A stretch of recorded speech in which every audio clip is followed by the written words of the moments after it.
نزدیک 1 کیلو طلا فقط دکورمون شد. بیا از انتخاب اسمتون شروع کنیم. دلیل موفقیت سنجاق زحمات من شاید، ولی اسم من نیست. تولید طلای دستساز یعنی چی؟ دستساز یعنی تسمه رو بندازی تو دستگاه نورد، با انبر خمش کنی. دمای طلا، دمای جولری، همه اینا خیلی مهمه. لاین نقره‌مونو فراتر از ایران و فقط آنلاین. مثلا یه کمپانی خودشو معروف کرده بود که آقا اگر انگیجمنت رینگ میخوای فقط با من. با اینکه اگه تو سایتش میرفتی چیزای دیگه هم داشته. یه چیزی که یه خود دوگم بودم روش، این گوگل اد رفتن رو اسم رقباست. یه بازی پرطرفداریه، بازی درستی هم هست، دلیل هم داره که درسته. رابطت با سینما چطوره؟ یه کرم قدیمیه که تمرگیده ولی نمرده هنوز. مثلا چجوری میگن از سینما هنر هفتم مثلا؟ من اتفاقا بیزنس رو یه لایه خیلی بالاتر میبرم. دارن به هوش مصنوعی بازیگری یاد میدم. نمیدونم قراره دیگه چیا ببینیم، ولی مقطع ویژه‌ایه. کلا هدف ما انسان اینه که بریم به سمت داوری بین این سکانس و این سکانس.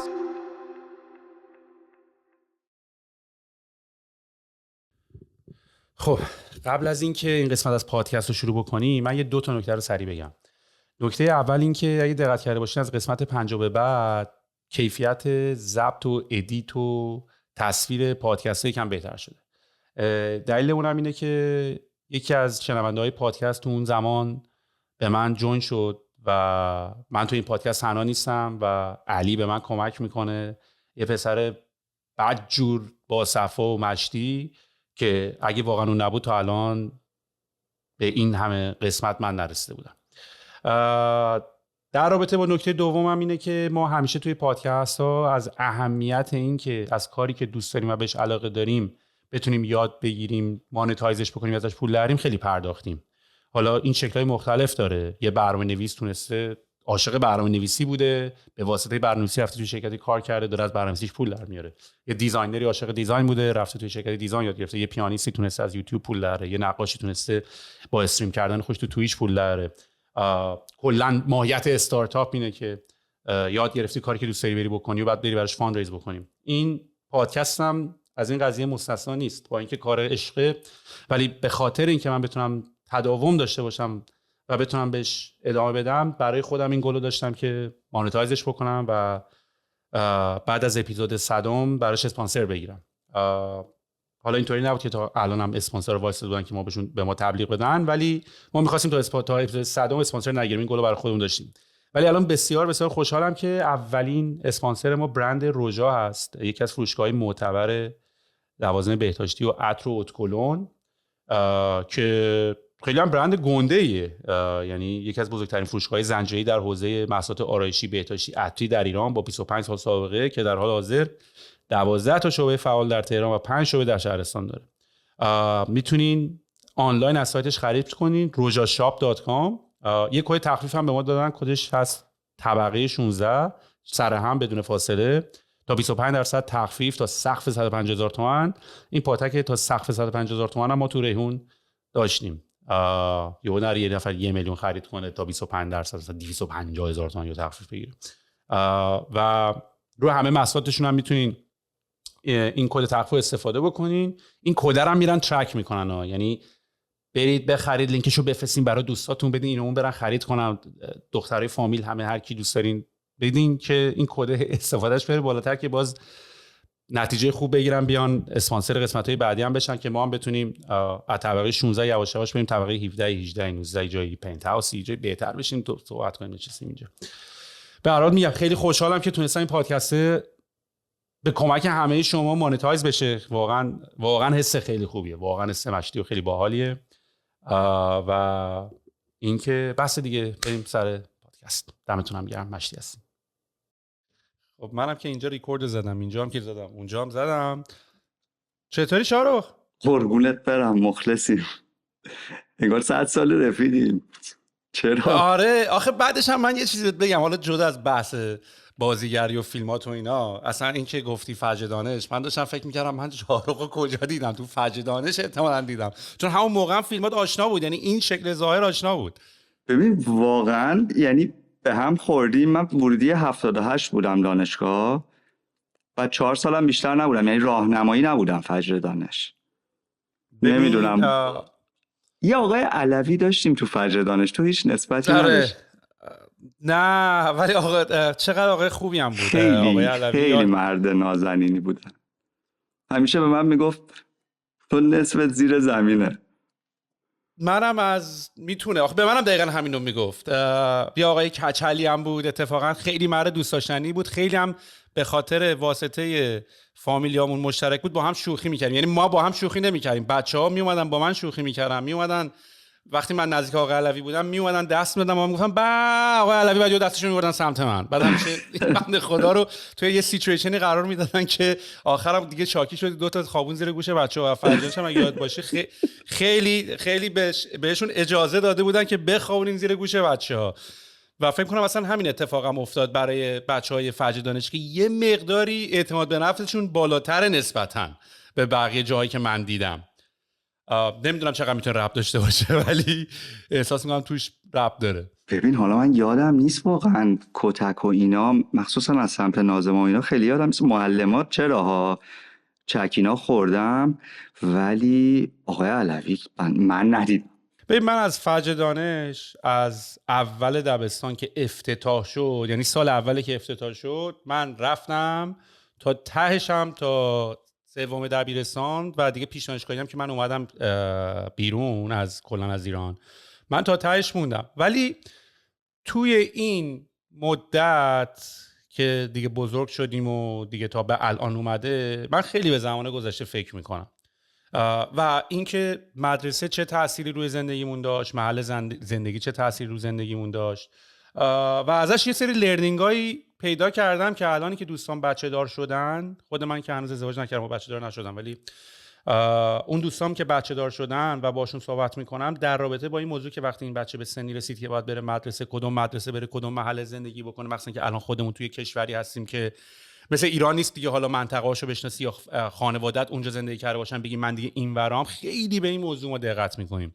و من به این موضوع که چه اتفاقی برای فجرش افتاد، مدرسه‌ای که به اسم هتل بودن خیلی معروف بود و به اسم اینکه خیلی بچه‌های شاید مثلا شولی داره، چطور شد که این همه رتبه تک رقمی کنکور داشت، این همه از توش موزیسین در اومد، از توش بازیگر در اومد، از توش همه چی در اومد و خیلی برای من اتفاقا کیس استادی جالبیه، میدونی. و اون همون اولش که گفتم یه مقداری اعتماد به نفس حالا کاذب واقعا ولی داد، ولی بی تاثیر نبود. یعنی این داستان این که معلم‌ها و مدرسه و بچه‌ها رو اجازه دادن که مثلا ما رو بزنن، ما یه مقداری نسبت به این که کسی نمیتونه راحت بهمون زور بگه، حالا ما خودمون داشتیم بنده خدا اصلا بحث پسرانه که نمیشه جمعش کرد. ولی من واقعا اینو حالا میگم اگه بحثش باز شد میرم توش، ولی خیلی من اینو بی تاثیر ندیدم و الان خیلی دقت میکنم که خودمو اصلا با دیزاین تو چه موقعیتایی بذارم، چون میبینم چه تأثیری تو بچگی من داشته.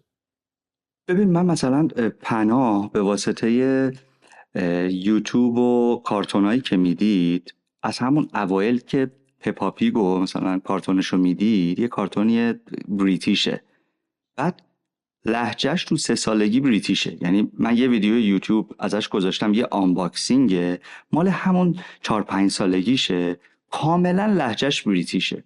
به مرور زمان با دیدن ویدیو یوتیوب رفت لهجهش تغییر کرد. یعنی یک دونه معلم این وسط نبود، همش همون جوری که فارسی رو من و تو یاد گرفتیم اون انگلیسی رو یاد گرفت دقیقا. و اینجوری بودم همیشه به سپیده که سپیده به این بچه گیر نده، سر درس و اینا گیر نده، چون این الان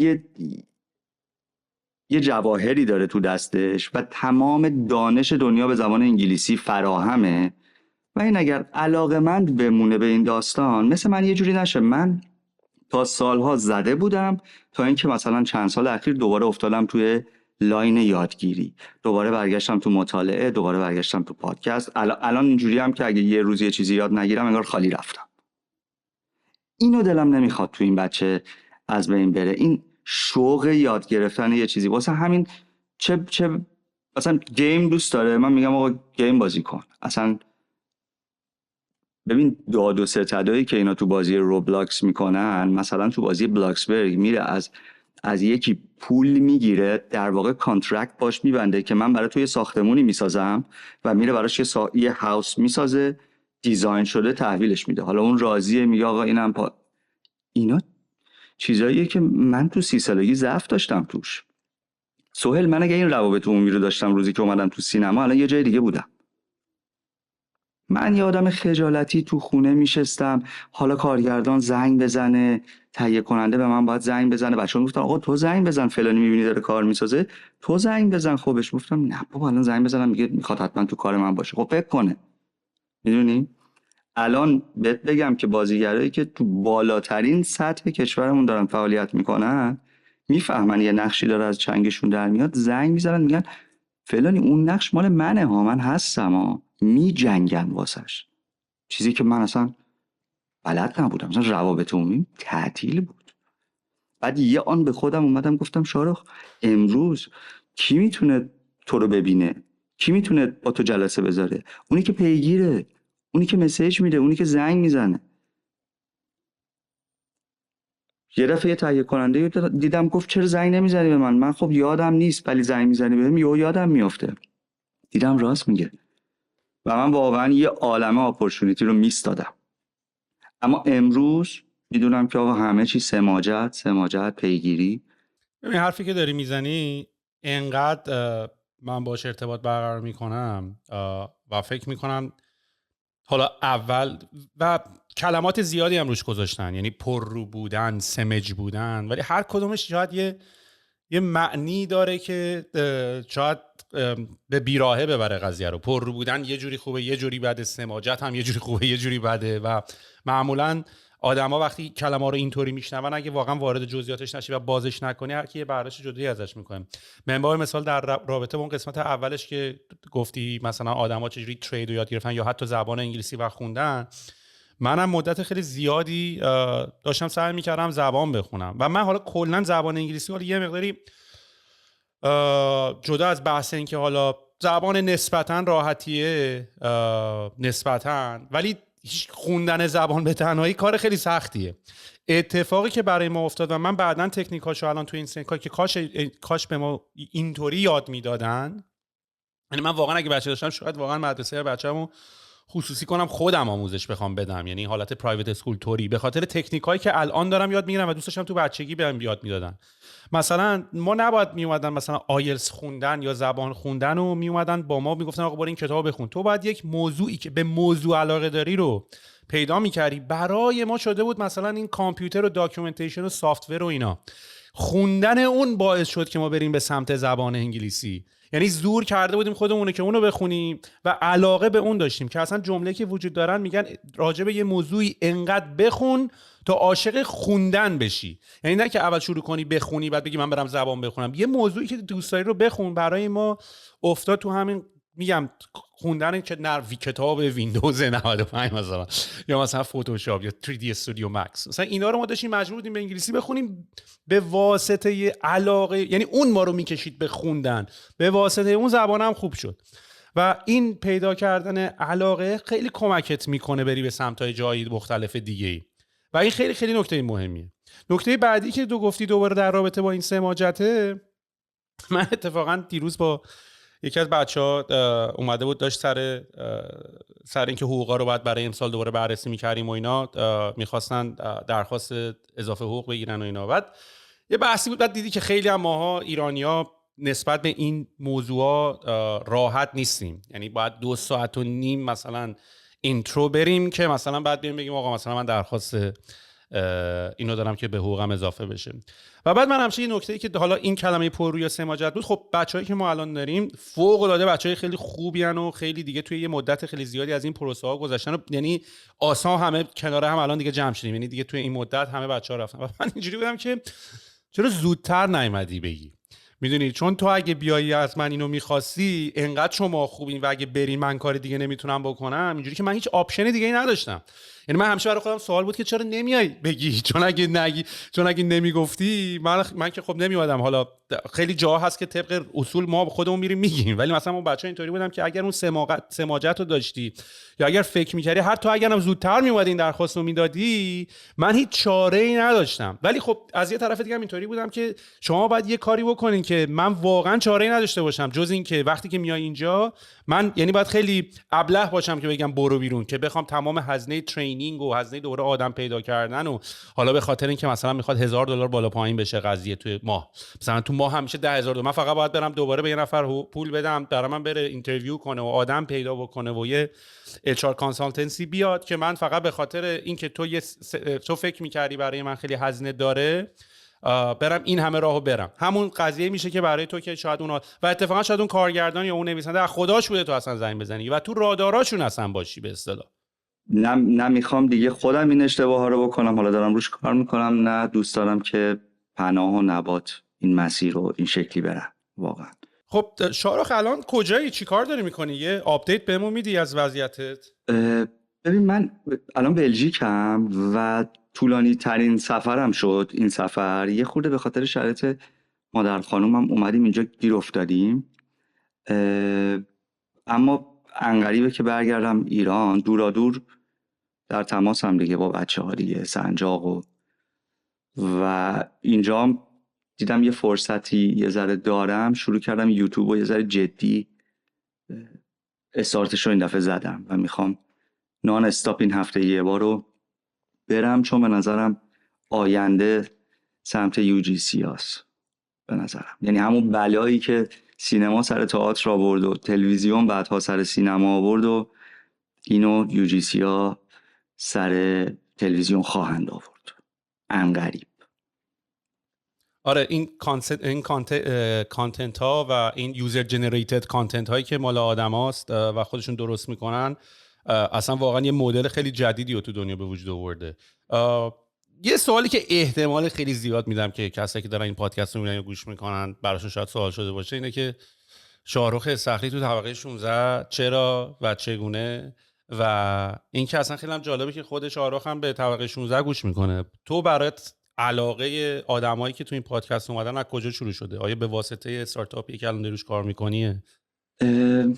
ببین هم به واسطه سنجاقه در واقع که خیلی دوست دارم آپدیت باشم توی این داستانا. من خیلی یاد گرفتم از پادکست شما و خیلی هم ایده گرفتم، یعنی پر از ایده است. وقتی گوش میدی اگر شاخک‌ها و گیرنده ها تیز باشه پر از داستان و ایده است که میتونی همینجوری برداری و حالا تو مقاطع مختلف ازش استفاده کنی. آدمای بزرگی، حالا من که واقعا کوچکترین مهمونتم که اومدم، ولی یه استارتاپی هم من میخواستم سرمایه گذاری کنم توش، یه ERP بود و خیلی دوست داشتم اطلاعات و دانشم رو ببرم تو این حوزه بالا. البته که طبقه 16 رو دامادمون به من معرفی کرد، هادی فرنود که مهمونتم بود همون اوایل. هادی داماد ماست و همون اوایل به معرفی کرد، منم از همون اول پیگیر، فکر کنم 90% اپیزوداتو دیدم. اوف مشتی هستی. میخوای راجع سنجاق صحبت بکنیم؟ خیلی برای من جالبه که یعنی البته جالب که بیشتر از سمت بچهای ایران برام جالبه، وگرنه تمام آدمایی که مثلا ما از مایکل جوردن و لیبرون جیمز و تمام این افرادی که از صنایع و صنعت‌های دیگه یا کسایی که تونستن پولای خیلی خوبی در بیارن، بیزنسمنای خیلی خوبی هم تونستن تبدیل بشن. یعنی مثلا توی دنیای بسکتبال که حالا مثلا فالو می‌کردم، مثلا ما می‌بینیم آلن آیورسون وضعیت خوبی نداشت یا 50 سنت اینا وضعیت خیلی خوبی نداشتن وقتی پول در آوردن، چون اینا توی یه بازه زمانی مثلا یه سال دو سال حقوقای شاید مثلا 5 6 7 10 میلیون دلاری میگرفتن. و حالا من خودم مثلا داستانای شکیل اونی رو که گوش میکردم اینطوری بود که من همون روز اول رفتم یه رویز رویز ورداشتم و رفتم یه خونه ورداشتم و بعد یا آخر سال همشون دوباره یک سال بعد تمام پولاشون تموم شده بود. یا یه جمله یه ریسرچ خیلی معروفی هست که تمام اون کسایی که لاتاری برنده شدن و مثلا رقم‌های بالا مثل 10 میلیون دلار برنده شدن و بعد از 5 سال که برگشتن بهشون دارن دیدن که دوباره همه این آدم‌ها دوباره برگشتن به همون وضعیت گذشته که بودن، تمام پولا رو خرج کردن. و اصلا داستان پول در آوردن و با پول بلد بودن کار کردن و پول رو نگه داشتن و بعد ازش ولی اضافه کردن کلا اصلا دو تا بازی مختلفه. منباب مثال ممکنه بازیگر خیلی عالی باشی، شماره 1 باشی، خیلی پول دراری، یا فوتبالیست خیلی خوبی باشی ولی اصلا معلوم نیست که، چون این معمولا هم اینجور اینجور پیشه ها یه پیکی داره و مثلا پیک 10 ساله، پیک 15 ساله، بعدش که این آدما میان بیرون دیگه واقعا مربوط به این میشه که چقدر ذهن بیزنسی خودشونو پر کرده باشن و تونسته باشن یه سری کار رو انجام داده باشن. حالا تو خودت چجوری به کشیده شدی به این قضیه؟ یعنی این دنیای استارتاپ علاقه شخصی بود یا داشتی فکر میکردی به آینده، داشتی فکر میکردی یا اصلا چی؟ دقیقا همین چیزایی که تو میگی خب دغدغه منم بود دیگه. من میدیدم بازیگرانی رو که حالا پیشکسوتن و خیلی شرایط خوبی ندارن، یه روزی بسیار رو بورس بودن، نقشای اول سینما رو بازی میکردن ولی امروز حتی مستاجرن. من اینا رو میدیدم از نزدیک و خب اینجوری بودم که این روزام موندگار نخواهد بود، پس به فکر یه کاری در کنار بازیگری باشیم.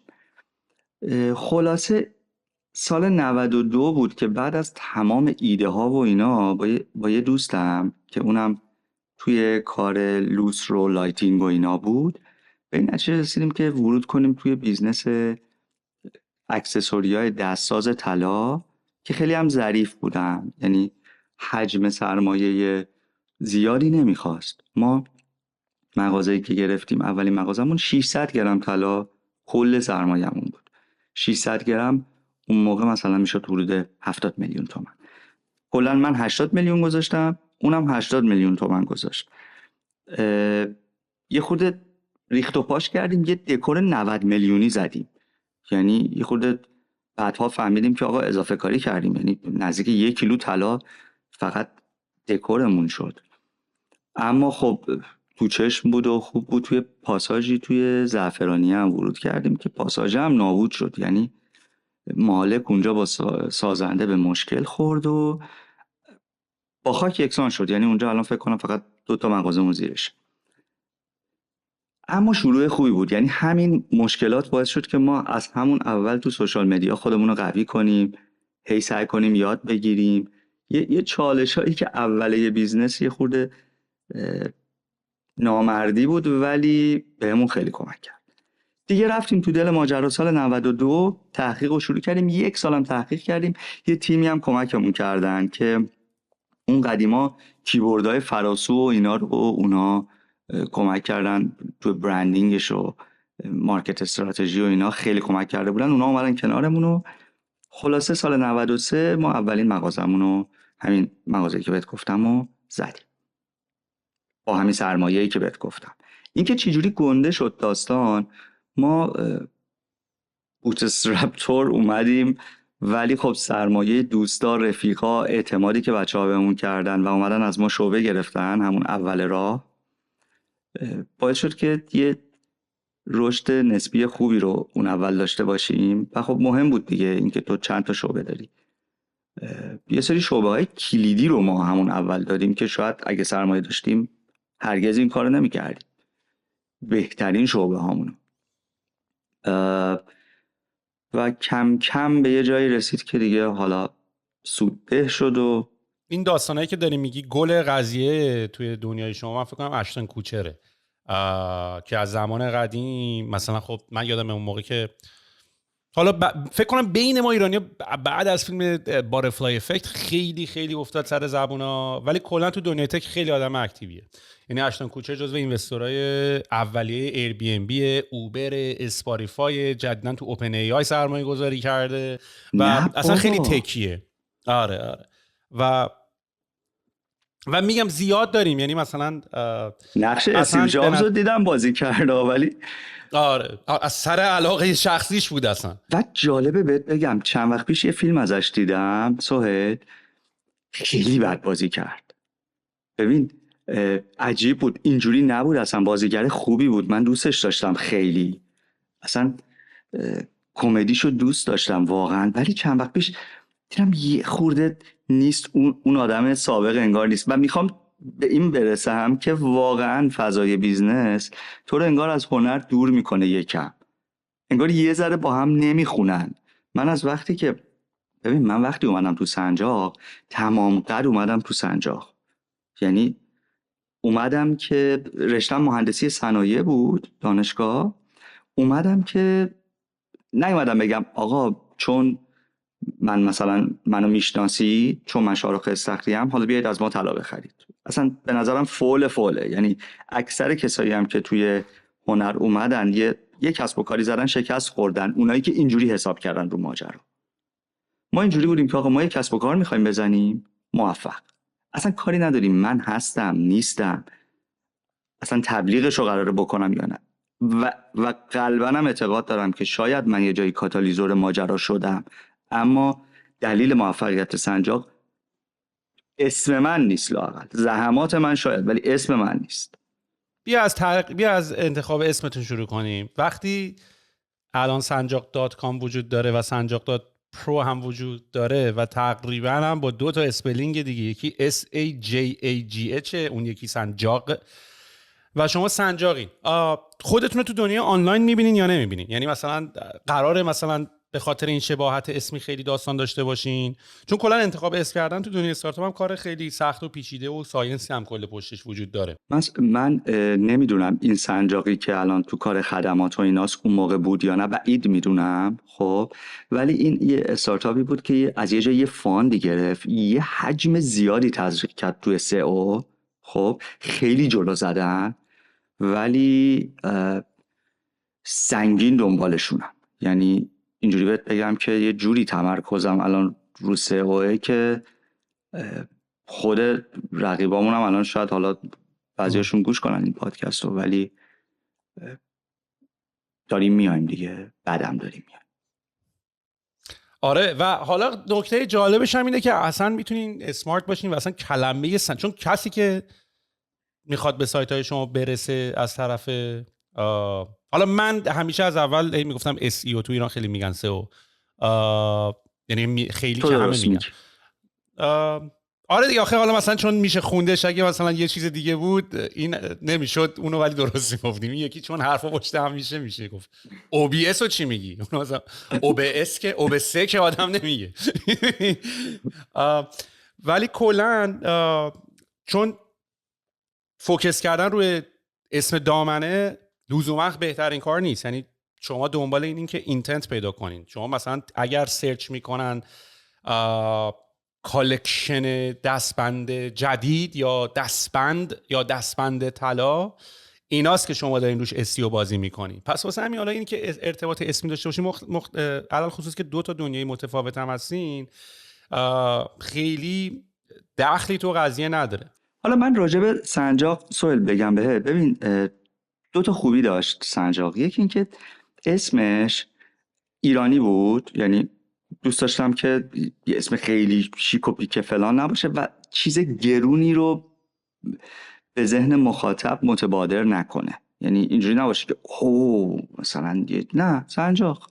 و این که ایده اتصال اون اکسسوری به لباسای خاص هم ما داشتیم اون روز که مارکت ما رو برد به یه سمت دیگه در نهایت. یعنی میخوام بگم اینم اون موقع توی فکرم بود، ولی انقدر افتادیم تو این جنگ و این رقابت و اینا که دیگه. ایده انتخاب اسم سنجاق رو دوست داشتم که گفتی، یک به واسطه حالا اون ارتباطی که میتونی این دستبنده رو حالا به هم وصل بکنه، و 2 اینکه اون حس گرونیه رو نمیده. یه چیز سنجاق طوریه، سختیش نوع اسپلینگشه. یعنی اگه به یه نفر بگی سنجاق چه جوری من باید اینو تایپ بکنم و اینا، یه مقداری اون داستانش رو سختشه. و منم یه همچین ایده‌ای داشتم. مثلا ما هم موقعی که داشتیم اسم ریحون رو انتخاب می‌کردیم، حالا شاید الان دیگه به ریحون به کلمه گوش خیلی آشناست به عنوان بیزینس، ولی اون موقع مثلا ما ریحون رو حالا به شکل عام میگفتیم، ولی مثلا با همه اینوستورامون و اینا خیلی طول کشید تا مثلا همه یه مقداری نرم شدن، چون همون آقا ریحان باید بشه این قضیه، ریحان.com باید باشه، نه ریحون. کی میگه ریحون؟ ما کباب و ریحانه، نه ریحون. و منم همیشه این ایده رو داشتم. یعنی مثلا من موقعی که داشتم اسم انتخاب میکردم، اصلا برای من انتخاب اسم خیلی نکته مهمیه. من خیلی از افراد میبینم که اسم خیلی همجوری فردی استفاده میکنن، ولی کلا البته تو یه جا گفتی که بیزینس با آرت شاید این 2 تا خیلی مخالف هم باشن، ولی من این قضیه رو تقریبا من برای خودم یکی کردم. یعنی مثلا The art of running a business, the art of choosing a name. میدونی هنر انتخاب اسم، هنر ارتباط برقرار کردن با آدم ها، هنر ساخت محصول، هنر جلسه رفتن، هنر انتخاب این لندینگ پیج ها و متقاعد کردن مشتری، یعنی همه هنرها رو من دیگه ریختم تو این بازی. مثلا چجوری میگم از سینما هنر هفتم مثلا و این تمام این هنر رو ریختنش. من اتفاقا بیزنس رو یه لایه خیلی بالاتر میبرم، یا مثلا تو دنیای گیم یا دنیای بازی که شاید برای ما مثلا یه چیز بازی، ولی دنیای بازی به نظر من تمام هنرهای دنیا تو دنیای بازی هست. یعنی دوبله هست، داستان سرایی هست، موسیقی هست، نویسندگی هست، دوبلاژ هست، یعنی تو فیزیک هست، این داینامیک گیم و فیزیک گیم و توپ میخوره زمین میره هوا، همه چی هست. یعنی در آخرش به نظر من بیزینس هایی که ما داریم درش داخل میکنیم یه جوری با هنر یکیه. یعنی من اصلا اینو جدا از دنیای هنر نمیبینم برای خودم. و منم موقعی تو انتخاب اسم ریحون اینطوری بودم که اسم ریحون آیا اون بوی کبابه میزنه زیر دماغت، یا حتی انتخاب رنگاش، انتخاب رنگ سبز و بنفش برای غذا. چون مثلا یه مقداری وقتی میای فالو هم میکنید، معمولا تمام سرویس های سفارش آنلاین غذا رنگشون قرمزه، یا مکدونالد و اینا تمام رنگاشون قرمزه. وقتی مثلا میرفتی سایکولوژیشون رو نگاه میکردی که آقا چرا رنگ قرمزه، رنگ قرمز معمولا تو دنیای فست فود یا تو دنیای سفارش سایت های آنلاین غذا که خیلی باب بود، همه سایت تقریبا قرمز بودن، این توی سایکولوژی رنگا، رنگ قرمز به خاطر همون امرجنسی و آژیر و اینا، احساس سرعت و سریع و ارجنت بودن و اینی که یه چیزی مثلا فست فود گرفتن، یعنی که آقا من سریع برم غذا رو بگیرم بیام. یا حتی اگر طراحی‌های داخل مکدونالد اوایل الان یه مقداری کوزی‌ترش کردن و نمیدونم رنگشو قهوه‌ای کردن و توش شومینتور گذاشتن بیشترش و اینا، این بود که تو وقتی وارد فست فود میشدی به خاطر این ترنوور تو سری که داشتن که آدما میادن تو غذا رستوران غذا میخورن، این دوره این حس این نمیاد که آقا اینجا قرار نیست بشینی چیل کنی با تو دراز بکنی، اینجا قراره غذا تو بخوری بدی بره، همون قدر که با سرعت غذا تو میگیری همون سرعت هم غذا تو بگیری بخوری بری. و معمولا تمام سایت‌های سفارش آنلاین غذا چه در خارج و همون موقع هم که ما اومدیم ایران همشون قرمز بودن، ولی مثلا ما این قضیه رو داشتیم آقا بریم سمت سبز، مثلا بریم سمت بنفش و همه اینا هست. یعنی اصلا وقتی میری وارد دنیای بیزنس و استارتاپ میشی، اصلا بخوای نخوای کتابایی که جمع میشه روی زندگیت هم کتاب سایکولوژی رنگا، کتاب انتخاب اسم، کتاب هنر نگوشیت کردن و بحث کردن و صحبت کردنه. و اسم سنجاقم به نظر من همینه. یعنی ببین هنوز مثلا شروع نکردیم پادکست رو، راجع به اسم ساعت ها میشه صحبت کرد و نکته‌ای که داره چیه. من اسمشو خیلی دوست دارم. کلا نکته هم که وجود داره اینه که کلا ایرانیان که یه مقداری اسما خیلی کریتیو داره میشه، یعنی مثلا خیلی سخته من الان تو مارکت اینور اسمای، مثلا من ایران که بودم بیلبوردها داشتم نگاه می‌کردم، همه بیلبوردها برای ریزنمک خاصی تو همشون بود، ولی اینور خیلی سخت میشه با کلمات انگلیسی بازی کرد، به خاطر اینکه کلمات انگلیسی یه مقداری معناهاشون خیلی معنای دایرکت و مستقیمیه. ولی این بیزنس از کی شروع کردی شاروخ؟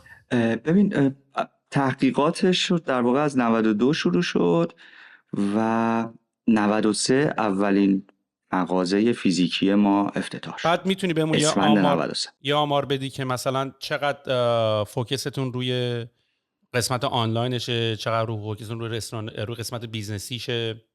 ببین ما اون اولش به خاطر اینکه اون پاساژه یه خورده پاساژ مشکل داری شد، مجبور شدیم یه خورده خودمون رو تو سوشال مدیا تقویت کنیم و اینا. بعد اون موقع مثلا تو اینستاگرام من یادم یه دفتری داشتم، تبلیغ به هر پیجی میدادم، توش مینوشتم میگفتم آقا ما مثلا اون موقع یه پیجایی بود اسم 1060 ها دوست داشتنی ها فلان، بعد اینو میدادم یادداشت میکردم آقا انقدر به فالوورهای ما اضافه شد، مثلا 24 ساعت میگفتن آقا یه پست براتون میذاریم بعد پاک میکنیم. این مدلی بود با یه قیمت خیلی کمی، مثلا خیلی کم، یعنی اصلا عددهای الان نبود که گرون و فلان و اینفلوئنسرها و فلان.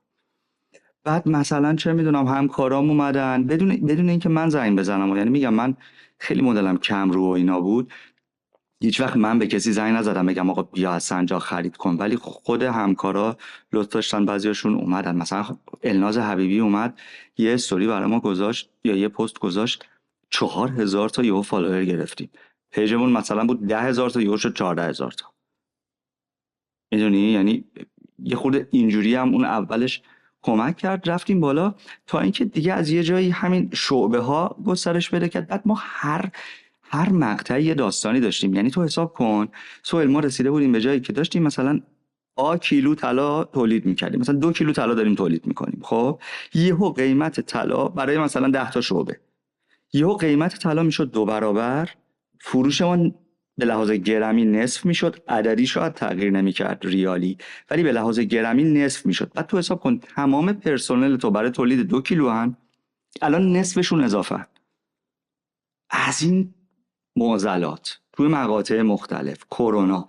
ولی هیچ وقت سهیل، من هیچ وقت الان دیدی نمیدونم دقیقاً چند تا شعبه ایم، چون من هیچ وقت این که چند تا شعبه ایم برای من مهم نبوده. من همیشه این که چند تا پرسنل، چند نفریم، چند تا همکاریم برام مهم بوده. همیشه میگم آقا الان ما بالای 100 نفر داریم کار میکنیم با هم دیگه، یه عده تو دفتر سنجاق، یه عده تو کارگاه سنجاق، یه عده هم توی قسمت فروشن، توی شعبه هان. و این برام با ارزش تر بوده همیشه. و خوشحالم که نه تو کرونا نه تو هیچ مقطع دیگه ای ما هیچ رویی رو تعدیل نکردیم. یعنی هر وقت از این بحرانا پیش اومد ما سعی کردیم با افزایش شعبه و یه جوری قرض و قوله و یه مغازه دیگه بزنیم، یه جوری تولیدمون رو برسونیم به اون حدی که این نیروها اضافه نباشن هیچ کدومشون.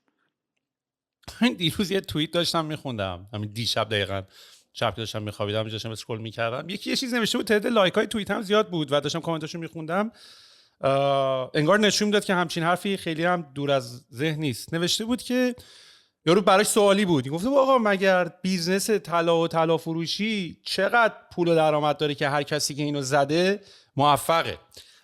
بعد من خب توی ذهنم اینطوری بود که حالا همه که موفق نیستن، ولی وقتی داشتم کامنت ها اینا رو میخونم انگار همه به توافق رسیده بودن که این قضیه وجود داره. این به نظر تو حرف درستی میتونه باشه؟ نه، بذار من بهت بگم یه تفکر اشتباهی اصلا تو جامعه ما، شاید جالبه بهت بگم حتی مسئولینم گوشه ذهنشون یه خورده اینجوری فکر میکنن، حتی تو اداره مالیات. ببین ما شب خوابیدیم صبح پا شدیم قیمت دلار 2 برابر بوده. ما از این روزا گذشته، حالا توی مقطع خیلی کوتاهی یه قیمت دلار 2 برابر شده، یه افزایش عجیبی. بعد آدما فکر میکنن توی طلا فروش وقتی این اتفاق میفته پولدار میشی. بابا برو تو صنف لوازم خانگی ببین وقتی طلا اینجوری میره بالا اصلا به هیچ جنس میفروشن. سهیل تنها صنفی که موظف طلا رو به قیمت روز بفروشه ماییم.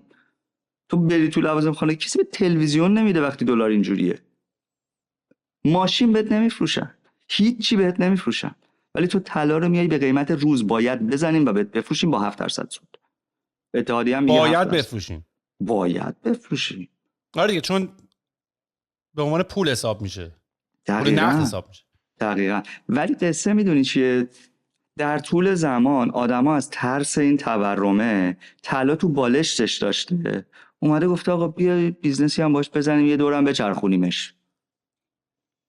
طلایی که تو بالشتته و قرونی بهش اضافه نمیشه رو وقتی تو میاری توی کسب و کاری 2000 هم بهت بده راضی. ولی کلا بیزینس طلا، شما چون خودتون کار طراحیش هم دارین انجام میدین و من میبینم توی اینستاگرامتون نوشتین طراحی و تولید طلای دستساز. تولید طلا که منظورتون تولید طلای دستساز یعنی چی؟ الان بهت میگم داستانو. همه ادعاشون میشه ما دستسازیم. همه. بهت بگم هیچ کدومشون دستساز نیستن. همه به ریختگی میگن دستساز. یعنی طلایی که ریختگری میشود رو بهش میگن دستساز. یعنی شما یه قالبی داری، طلا رو مذاب میکنی، تزریق میکنی تو این قالب، به شکل اون محصول میاد بیرون، میسابیش، میندازیش تو مگنت و یه عملیات به حساب کاری روش انجام میدی، اینو میدی دست مشتری، بهش میگی طلای دستساز. این دستساز نیست. دستساز یعنی تسمه رو بندازی تو دستگاه نورد، از اون ور دراری، با انبر خمش کنی. ما 70% محصولاتمون دست سازه. یعنی فقط دسته. یعنی جالبه بهت بگم ما یه محصولی داریم به اسم فرکانس، اگه شاید بتونی سرچش کنی بیاریش.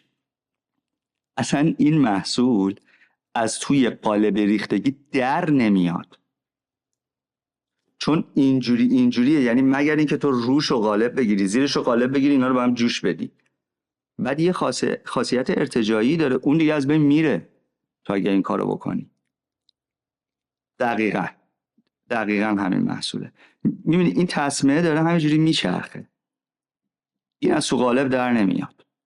ببین من قبل از اینکه بیام تو کار طلا و بازیگری و همه اینا، من با پتروشیمیا پالشگاه کار میکردم. نماینده تیوبای ریفورمر بودم از اشمیتن کلمنز آلمان. اینا یه روش تولیدی داشتن، دایکست لوله رو تولید میکردن. یعنی یه لوله‌ای تولید میکردن که ریختگی بود ولی درز نداشت. چجوری؟ مذابش میکردن، با سرعت میچرخوندنش، دیواره رو سرد میکردن، تو یه لوله بدون درز میگرفتی. فقط 3 کمپانی تو دنیا میتونستن اینو تولید کنن. یکیش اشمیتن کلمنز آلمان بود، من نمایندش بودم تو ایران. همکار من که در واقع من برای اون کار میکردم، اون کاتالیستای جانسون متی انگلیس رو می آورد میداد به پتروشیمیا پالشگاه. پتروشیمی خراسان فروختیم، پتروشیمی مارون فروختیم و خب یه جوری شد، یه جایی، یه روزی به یه جایی رسیدیم که من وقتی یه دونه فروش میگرفتم از یکی از این پتروشیمیا، اشمیتن کلمنز خوشحال نمیشد. دیگه مصیبت شده بود، پول زدن و پول بردن و آخرم اینجوری شدن که آقا مرسی ما نمیخوایم، اصلا نمیخوایم بفروشیم به شما. الان فکر میکنم از هند و چین و اینا میگیریم. همون موقعش هم داشتن شروع میکردن. خب ببینم این ادعایی که بقیه تقریبا همه افرادی که میگن ما دستساز نیستن، این توی معنی کردن کلمه دستساز یعنی چی پس اختلاف نظر وجود داره؟ یعنی منظورم که اونا هم لزوما سعی بر گول زدن مشتری یا دروغ نیستن. از نظر اونا اون کاری که اونا دارن میکنن دستسازه، از نظر شما این کاری که شما میکنین دستسازه. ببین آخه واقعا اون دستساز نیست. یعنی اینکه تو قالب بگیری یه چیزی رو بیاد بیرون، با کامپیوتر با نرم افزار میتریکس طراحیش میکنن، با 3D پرینتر نسخه اولیه‌اش رو رزین میگیرن، بعد اونو قالب میگیرن، بعد طلا رو توش تزریق میکنن. خب دستی تو کار نیست اونقدر. یعنی انقدر دستگاه‌های ریختگی پیشرفته شده که تو ایرانه که می‌بینی مثلا یه تشتی یکی میاره طلا رو مثلا گچ میگیرن و تزریق میکنن. انقدر دستگاه‌ها پیشرفت کرده که اصلا دستی تو کار نیست. تو نرم افزار متریکس طراحی تو که میکنی، تمام محصول از اون بر دریافت میشه، دستی وجود نداره. قدیما یادت اسمشون رو میدادن، مثلا اسمشون رو براشون میزدن، اینو با اره‌کاری در می آوردن قدیما. الان لیزر 2 سوت تر و تمیز برات در میاره. خب یه سوال بپرسم، شاید برای منی که حالا تکی هم هستم، شاید مثلا اهمیت یه چیزی دستساز باشه، حالا فرش رو میفهمم، ولی اگه قرار باشه با لیزر این کار رو بکنی به اون تر و تمیزی و مشتی و به اون صاف و صوفی و اون دلگیتی درات، چه ارزشی داره که دستساز باشه؟ چون حالا لیبرش زیاد بوده و زمان زیادی روش گذاشتن، یعنی در کیفیت آخر تفاوتی داره یا نه؟ ببین تو این اسمه که بهت گفتم، من اصلا چیز نیستم، نمیدونم. من به نظرم اون طراحی ارزش اصلی رو داره. یعنی اون طرحی که میزنی بعد حالا اونو میخوای با لیزر یا با اره‌کاری در بیاری، اون از همه ارزشش بیشتره. ولی توی محصولی مثل فرکانس اصلا نمیتونی ریختگی کنی و اینکه دوتا شکل هم نیست، چون یه آدمی داره اینو با دست میسازه. خب این ارزش، ولی جالبه بهت بگم از نظر اجرتی اصلا فرقی نداره. یعنی ما نمیگیم چون این دستسازه بیا مثلا خدا تومن بیشتر بده، که ما میگیم آقا این اجرتش 20%، اینم 20%، مثلا این 30%، اینم 30%. چرا درصد؟ سوال قشنگیه. بعضیا میگن چرا درصده؟ به خاطر اینکه موقع تولید طلا تو طلا میبازی. ببین سهیل من یه روزی اصلا بهم اگه میگفتی کارگاه طلا داشته باش تن و بدنم میلرزید. ببین آدمه تو کارگاه طلا ریش میذاره، خب طلا داره جمع میشه کار تو ریشش. میکنه، طلا تو ریش جمع میشه، شب میشوره نیم گرم میریزه پایین، نیم گرم 1 خورده ای الان. واو. میدونی؟ بعد ما یه بخشی از سرمایه‌مون تو این خاکه و گله و لجنای کف کارگاهه که هر از چنگای 6 ماه یه بار میبریم یه جایی به اسم قالکاری، مثلا یه تیکه طلا بهمون میدن، میگن آقا این از خاک شما در اومد. ترسناک بود برام. و تا 2 سال اول ما اصلا کارگاهی نداشتیم. یه کارگاه میدادیم میگفتیم آقا ما کاری نداریم تو چقدر کسر میدی، چون یه بخش از این پودرای طلا میره و دیگه بر نمیگرده. واسه همین اجرت طلا درصدی از خود طلاست، برای اینکه یه بخشیش هیچ وقت بر نمیگرده، یه بخشیش بعد 6 ماه برمیگرده، یه بخشیش هیچ وقت. بعد آمارم داری مثلا، چون الان من خودم میونه دوستای خودم کسایی که توی کار طلا و ساخت دستبند و گرمبند و اینا الان هستن خیلی زیاد دارم تقریبا. جدی؟ آره یعنی حالا خیلی زیاد که حالا مثلا الان دارم به 4-5 تاشون فکر میکنم، ولی بچه‌هایی هستن که حالا نسبتا برندهای تقریبا اسمی خوبی تا الان به وجود آوردن. بنابراین من الان سوالام یه مقداری از روشتون و چرا یه همچین کارایی رو دارن میکنن و چی میشه که آدم سر زبونا بیفته. یعنی سر زبونا بیفتن رو بیا ترجمه کنم به همون عبارت چنل‌های مارکتینگتون چطوریه. یعنی اول از همه میخوام بدونم که چقدر از مقدار درصدی اگه بتونی بگی جالبه که از روش آنلاین به وجود میاد، از طریق آنلاین به وجود میاد، خرید آنلاین میکنن، داخل ایران انجام میدن و چه مقدار از این آدما و از شما از تو لوکیشن فیزیکی میخرن و اگر از لوکیشن فیزیکی دارن خرید میکنن آیا برند سنجاق رو میشناختن که اومدن یا به واسطه این بوده که توی اون حالا توی اون ماله یا توی اون فروشگاه بزرگی داشتن راه میرفتن اونجا به اصطلاح ویندو شاپینگ کردن. یعنی این که این گوگل آنالیتیکس چه در دنیای واقعی چه در دنیای غیر واقعی رو یه آماری داری بهمون حداقل حدودش رو بگی که چه جوری این اتفاق داره میفته، یعنی رفتار خرید مشتری چه جوریه؟ ببین اون موقعی که میخواستیم خودمون رو پوزیشن کنیم تو مارکت، ایکسمون بود قیمت، ایگرگمون بود کیفیت. رقیبایی که بیکیفیت و قیمت پایین بودن زیاد بودن، حتی مورد داشتیم که بیکیفیت بود و قیمتش هم بالا بود. جایی که خلوت بود طلای با کیفیت و قیمت بالا بود. ما روزی که اومدیم تو مارکت، اگه اجرت مثلا یکی از رقبای ما که خیلی گردن کلوف بود اون موقع بود 20%، 20,000 تومن، اون موقع تومنی بود، اون موقع اصلا چیزی به اسم درصد نبود، آخه قیمتم اینقدر نوسان نداشت. ما اومدیم اجرتمون رو کردیم گرمی 40,000 تومن. اینقدر اختلاف، یعنی اومدیم توی سگمنت دیگه‌ای ورود کردیم توی مارکت. امروز که این سوالی که پرسیدی بهت بگم که ما تو آنلاین کل فروش آنلاینمون اندازه یه شعبه خوبمون نیست. البته این که بهت میگم راجع به کل رقبای ما صدق نمیکنه ها، هستن برندایی که تمام تمرکزشون تو آنلاینه و خیلی فروش خوبی دارن، من آمار دارم ازشون. اما طلا یه چیزیه که آدما دوست دارن انگار حسش کنن، لمسش کنن قبل از اینکه میخرن. خیلی دوست ندارن آنلاین بخرن. تازه خیلی بهتر شدن، خیلی آنلاین میخرن. حالا با این آفرایی هم که بهشون میدیم آقا رایگان میاریم برات، نخواستی پس بده، نمیدونم 1000 تا آفر میدن تازه.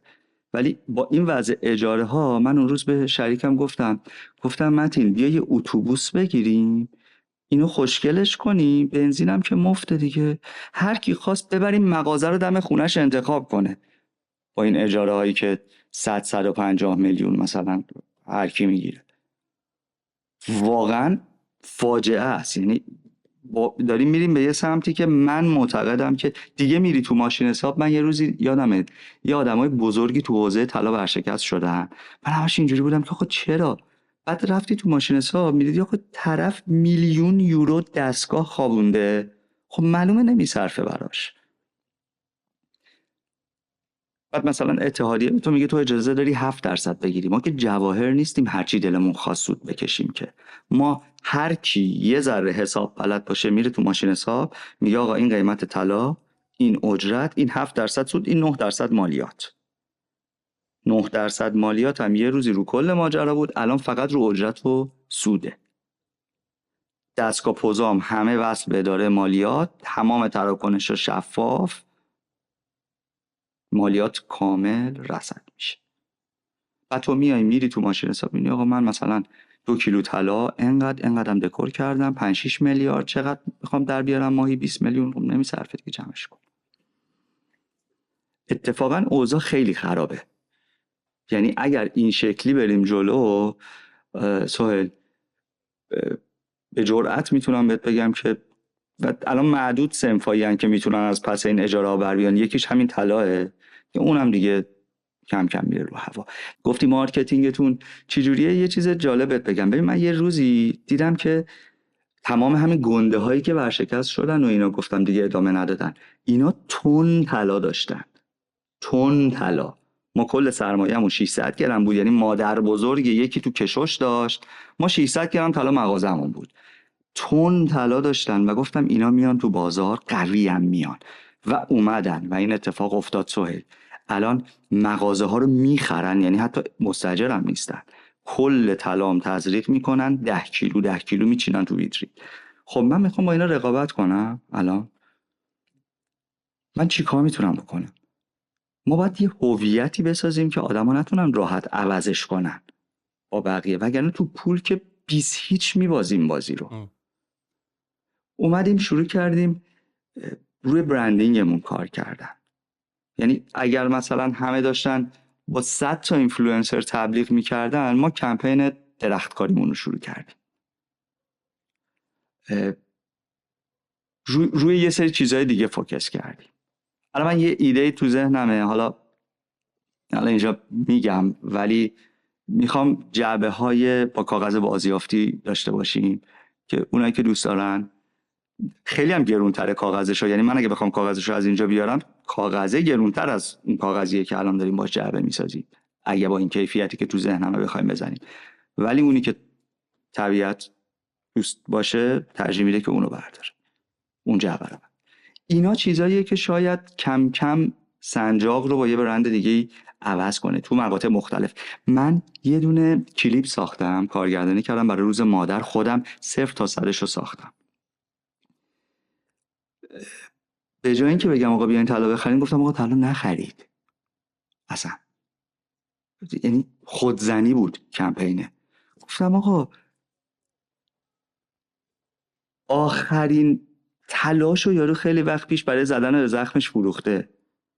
بعد رفتم تو دل پایین شهر، میدونی، از زنایی که دارن کار میکنن با سختی، و کمپینه با لبخند اونا تموم شد. واقعا باید ببینی کلیپ رو، یعنی خود بچه‌های همسنفامون دیدن و خدا رو شکر تاثیر خوبی داشت. واقعا اینجوری بودم که الان تو این شرایط من نمیتونم بگم به آدما بیان طلا بخرن، ولی میتونم بگم آقا بیاین طلاتون رو به من بدید حداقل. مثلا شاید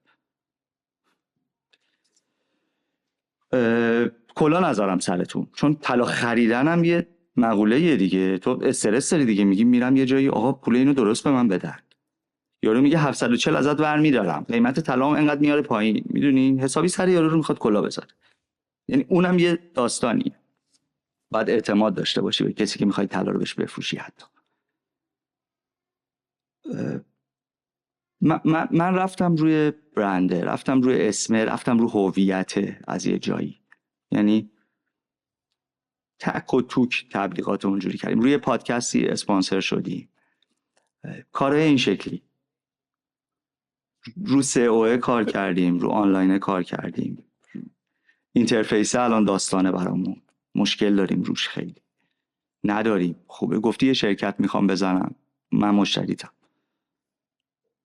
من به واسطه اینکه قبلا یه دوستی داشتم که توی کار جولری و اینا بود، خب خیلی این مارکتر رو خیلی نگاه کردم و این داستان مزیت رقابتی که گفتی، یا انگلیسیش بهش میگن differentiator factor، یعنی اون فاکتوری که باعث متمایز شدن تو میشه چیه، خب خیلی زیاد داریم و خیلی جالب بود. چون اون من که مسلماً همیشه خیلی پوش میکنم به اینکه آنلاین برن آدم ها و اون دوستم هم خب به هر حال یه مقاومتی نسبت به آنلاین رفتن داشت و دقیقاً همین داستانی که تو داری میگی، حرف که کاملا منطقیه، اینکه به هر حال آدم‌ها دوست دارن بیان وارد مغازه بشن، دوست دارن لمس بکنن، دوست دارن حس بکنن، حتی دمای طلای، دمای جولری، اون فیلینگ و احساسی که روش میکشی و همه اینا خیلی مهمه. علل خصوص که کیفیت رو راحت‌تر میشه فهمید. یعنی معمولا دیدی که تو عکس آدم میره تو پاچش وقتی یه چیزی که به دستش میرسه. و من روی این مارکت خیلی نگاه کردم. من یه چیزی بهت بگم، همه این حرفا رو زدیم. ببین من الان تمام فکرم و هم و غمم اینه که لاین نقره‌مونو خیلی امیدوارم بهش و اینو فراتر از ایران دارم بهش نگاه میکنم و فقط آنلاین. یعنی حالا شریکم 6 آگست میره کانادا، داریم تحقیقاتش رو میکنیم و حالا شده با شاپیفای طور شروع کنیم اولش، ولی فقط آنلاین. چون اونجا دیگه شوخی نیست دیگه. اونجا اجاره یه مغازه فکر کن 10,000 تا، یه پرسونل 5,000 تا، نمیدونم چقدر، درست دارم میگم، با هزینه دکور. اصلا شوخی نیست. یعنی همه اون هزینه ها رو میبریم توی آنلاین، فقط آنلاین. اصلا ببین ما هیچ ایده ای از این که چقدر ترافیک آنلاین وجود داره نداریم. انقدر ترافیک آنلاین زیاده و شلوغه که من دیگه میگم رستوران غذا سفارش دادن هم آنلاین، چه برسه که به اینکه اصلا من منوی کاغذی میخوام عکس ببینم، من باید برم رستوران بوی غذا بهم بخوره. یعنی همیشه این آرگومنت وجود داره. و من مثلا وقتی که یه پیشنهادی که حالا مثلا میتونم بهت بدم در رابطه با این داستانی که گفتی راجع به SEO نیش و این دیفرنشیتور فاکتور، یه تصمیمی که وجود داره اینه که من خب وقتی رفتم تو این قضیه داشتم مارکت رو ریسرچ میکردم، دیدم چند تا کمپانی خیلی دنیای اینترنت رو، یعنی کاملا از ذهنیت فاوندر این بوده که آقا من اصلا این بازی رو سنگین‌تر از بازی دیگه میرم. من موقعی که فریلنس هم میکردم این طرز تفکر متفاوت رو میدیدم. یعنی مثلا ما تو کانادا کلی از برای بچه‌ها که تو کار کانستراکشن و در و پنجره و اینا هستن، خب می اومدن مثلا هزینه بکنن برای این SEO گوگل ادز مخصوصا. و خب یه آدمی میدیدی که مثلا اینجوری که آقا نه من $200 فقط خرج میکنم، ولی داشتیم آدمایی که قشنگ این بازی رو دیده بودن، مزهش رفته بود زیر دهنشون که چقدر تلفنشون زنگ خورد داره و حتی تا 3-4-5 هزار دلار راحت میپاشیدن برای اینکه بخوان مثلا گوگل ادز و اینا رو رام بکنن. ولی تو این دنیایی که مثلا کیوردهای شما خب خیلی کیورد سختیه. یعنی من الان بزنی خرید دستبند یا خرید گردنبند طلا یا خرید گردنبند طلای 18 عیار، اینا این رقابت توش خیلی زیاده. خبره رو بزنی دیجیکالا بالاست، اصلا کار به جای دیگه نمیرسه. آره ولی کاری که دیجیکالا نمیتونه بکنه نیش داشتنه که شما میتونید داشته باشید. اول از همه خب مسلما باید یه کیورد ریسرچ انجام بشه که آدم ببینه اینتنت یا هدف یا دلیلی که آدم دارن خرید میکنن چیه. معمولا من چیزی که تو مارکت اینجا احساس کردم، چون وقتی دیدی که شروع می‌کنی براوز کردن اینترنت رو این جولری و اینا، دیگه تا یه هفته 2 هفته تمام تبلیغات اینستاگرام تو همه جا و اینا دیگه میره توی اون دنیا و من تبدیل شده بودم به اینکه داشتم نگاه می‌کردم. چیزی که دیدم خیلی فوکسن. یعنی مثلا بر اساس حالا نوع سرچ ها و اینتنت دیتکشنی که این تولا دارن و خرید رفتار، مثلا تو خب بر اساس مثلا خب خفنی این گوگل و داستانا و این تولایی که الان وجود داریم و این تبلیغات ریتارگتینگ و اینا، اینه که از نوع خرید تو سیچویشن تو رو میدونن. یعنی جدا از این که میدونه مثلا تو یه بچه مثلا 30 ساله‌ای، حتی میدونه تازه دیت کردی، شاید تازه ازدواج کردی، میدونه تو دیگه شاید داری برای مثلا پروپوز کردن هم داری مثلا خرید میکنی. یعنی تمام این اینتنتا رو در یک مدت زمان 1-2-3 ماهه دارن. و زمانی آدم تو پول خرج کردن خیلی اشتباه میکنه تو این تبلیغات اینه که پولاشو همینجوری خرج میکنه برای همین کیوردی مثل خرید طلا. ولی اگه تو بتونی خیلی اسپسیفیک و تارگتد، حالا تو ایران که مسلما خب سخته با وی پی ان وصل شدن و دیتا ترکیده و فیلترینگ و از این داستانا، ما یه متاسفانه ای کامرس ما اصلا به اون سمت نمیتونه بره تو تارگتینگش. ولی اتفاقی که من دیدم افتاده بود این بود که خیلی تارگتد بود. یعنی مثلا یه کمپانی با این که تو سایتش میرفتی همه چیز داشت، ولی یک ماه تمام کمپیناش مثلا فوکس بود برای مثلا خودشو معروف کرده بود که آقا من فقط اگر انگیجمنت رینگ میخوای فقط با من، میدونی، یعنی یه طوری داشت این مارکتینگ و این برندینگ رو میکرد که کل کمپین راجع به انگیجمنت رینگ بود، با اینکه اگه تو سایتش میرفتی چیزای دیگه هم داشته، ولی و نکتهش اینه که تو نمیای بزنی خرید طلا وقتی بری تو گوگل، تو احتمالاً داری میزنی آقا خرید انگشتر نامزدی و همینطوری که کیورد تو لانگ تر میکنی و بلند تر میکنی، خب این اسپسیفیک تر و فوکس تر میشه. یعنی تو میزنی خرید طلا فرق داره با خرید انگشتر طلا و تو همینطوری نزدیک میشی به مغازه‌ای که، یعنی این کیوردت همینطوری که رنجش کمتر میشه و طولش بلندتر میشه، تو میتونی آدم‌هایی رو پیدا بکنی که تو فقط ممکنه 20 نفر پیدا کنی به جای که پول 1000 نفر بدی. یعنی تو پول تبلیغ 1000 نفره میدی ولی 1000 نفر آدم رندوم جنرال که شاید فقط دارن شاپینگ میکنن نگاه میکنن و ما بریم یه دور بزنیم پیدا میکنی. ولی اگه بتونی آپتیمایز بکنی، کاری که دیجیکالا نمیتونه بکنه، یعنی نه که توانشو نداره، بیزنسش به اون سمت نمیره، دیجیکالا نمیره خرید طلای 18 عیار برای نامزدی در تهران مثلا برای یک آدم 30 سال. خب و شما نباید برید پول بدین برای این کیورد خرید انگشتر، شما باید برید برای این لانگ رنج و اگه کیورد ریسرچ بکنید 30 نفر پیدا میکنیم، آره 1000 نفر پیدا میکنیم ولی 30 نفر دم خرید پیدا میکنی. و ما یه بار توی یکی از پادکست ها راجع به این توضیح دادیم، کسی که سرچ میکنه مثلا خرید انگشتر به این میگن این فعلا تو مرحله ریسرچه، اینتنت دیتکشن، کسی که هنوز جدی نیست، هنوز تصمیم نگرفته، فقط یه ایده از خرید انگشتر داره. کسی که سرچ میکنه خرید انگشتر طلا نزدیکتره به مرحله خرید به خاطر اینکه تصمیمشو گرفته که انگشتر طلا هم هست. کسی که دیگه خرید داره میکنه خرید انگشتر طلا برای نامزدی، این دیگه همینجوری هی اینتنتت میره بالاتر و گوگل هم اینطوری شارژت میکنه. گوگل میگه آقا میخوای تبلیغ بگیری برای خرید انگشتر $5 به من بده بابت هر کلیک، ولی اگه میخوای تبلیغ بدی برای خرید انگشتر طلا برای نامزدی باید $10 بدی، به خاطر اینکه این نزدیکتره به خرید. میدونی این یکی خیلی دوره از خرید. آره دقیقاً، خرید طلا برای عقد آریایی مثلا یه چیزی که سوال من یه خود دوگم بودم روش، نظر تو هم دوست دارم بشنوم. این گوگل اد رفتن رو اسم رقباست. من یه گاردی داشتم روی این موضوع و این بنده خدایی که داشتن برای ما حالا زحمت میکشیدن میگفتن آقا یه چیز روتین باب همه میرن، بابا تو هم بیا برو اوکی. من میگفتم آقا نه، کلید کرده بودم که نه آقا چرا وقتی یکی اسم رقیب منو سرچ میکنه من باید بیام بالا. گفتن آقا طرف میاد نصف مسیرم میره خریدم میکنه آخرم نمیفهم. گفتم آقا من نمیخوام اینجوری نمیخوام بفروشم. نمیدونم یه ببین این حرف درسته که داری میزنی، خیلی هم موضوع جالبیه. خیلی هم اتفاقا توی زمانی این داستان توی توییتر و اینا افراد میومدن راجعش حرف میزدن، میگفتن ای بابا نمیدونم مثلا علی بابا رفته برای بلیط هواپیما رو رقیبش تبلیغ باشه، یا ما که اصلا جنگ بودیم سفارش ریحون میزدی نمیدونم اسنپ فود میومد، چیلیوری میومد، 1000 تا سایت دیگه میومدن و اون قسمت چیزشو میفهمم. یعنی اگر تو این دنیا و تو این بازی نباشی جاج کردن و در رابطه با این که این داستان چقدر غیر اخلاقیه پیش میاد. ولی این اصلا کلا تو گوگل یه بازی پرطرفداریه، بازی درستی هم هست، دلیل هم داره که درسته و وقتی هم حتی میری دیتا تو نگاه میکنی پر کانورژن ترین کیوردت یا اون کیوردی که بیشترین تبدیل رو به خرید داشته اتفاقا اسم رقیبت بوده.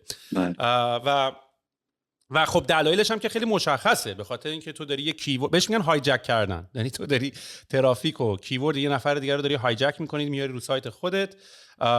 گوگل هم خب خیلی سوسکی آخه اون بالاش میزنه اسپانسرد اد و نمیدونم این داستانا. الان که اصلا گوگل خیلی تبلیغاش زیاد شده، یعنی تا هاف فولدت یا تقریبا تو کل پایین صفحه همش تبلیغه، یعنی باید یه اسکرول مشتی بزنی تا برسی به تبلیغای، برسی به ریزالت هایی که واقعا ارگانیکه. ولی این قضیه تو ایران خیلی بود. من یادمه که راجع به این قضیه خیلی صحبت میشد و من هم از دید کسی که داره تبلیغ میکنه رو میدم. یعنی تو حتی داشتی با خودت فکر میکردی که اگه رقیب من رفته اسم خوشو گوگل کرده یا من میبینم سایت سنجاق میاد بالا، چقدر فحش و فحشکاری و چقدر احساسات و تفکرات که تو ذهن اون شکل نمیگیره. ولی بیزینس وایز خب به این اصلا میگن کامپتیشن کمپینز، یعنی ما تو گوگلمون یه قسمت داریم کامپتیشن کمپینز، میری تو تمام اسم رقیبات هست. این اولا خب بهترین، اولا که اصلا کلا توی بیزنسی که آدم میخواد وارد بشه داشتن رقیب خیلی خوبه. یعنی اینایی که میان میگن آقا من یه ایده دارم هیچ کم رو اینترنت نیست، این خیلی هم اکسایتد راجع به اینکه یه ایده پیدا کردی هیچ کی نکرده، این اولین رد فلگ اینه که این ایده فیل میشه به هزار دلیل. دلیل اولش اینه که چرا تا الان کسی نکرده، یعنی تو اینقدر باهوش بودی که نفر اول تو این کار کردی. ولی بهترین دلیلش اینه که یک نفر دیگه این کارو کرده، مارکت داره کار میکنه، بیزنسش هم موفقه. جدا از اینا اینه که برای تو سورسی از ریسرچه.